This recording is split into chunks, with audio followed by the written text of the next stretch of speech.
ఇప్పుడు మా దేశంలో ఇంటి దొంగల పనో లేక పొరపాటు వలనో ఒక మిసైల్ మీ దేశంపై పడింది. అది అంగీకారయోగ్యం కాదు. కాబట్టి భారత్ జరిగిన విషయాన్ని బేషరతుగా ఒప్పుకుంది. విచారణ కూడా బలంగా జరుపుతోంది.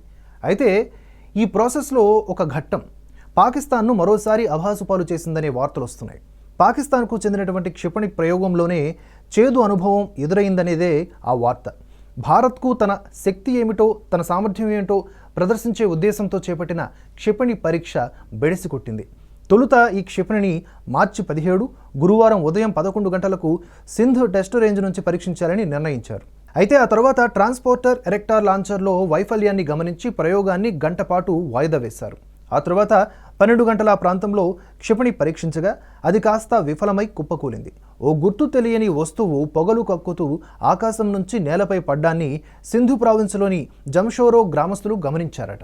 క్షిపణిని పరీక్షించిన కాసేపటికే అది లక్షిత మార్గం నుంచి పక్కకు జరిగి సింధులోని థానా బులాఖాన్ ప్రాంతంలో కుప్పకూలిపోయిందట.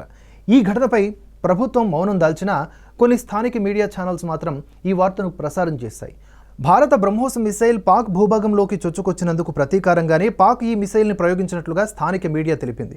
లక్ష్యాన్ని తాకడంలో అది విఫలమై సమీపంలోనే కుప్పకూలింది.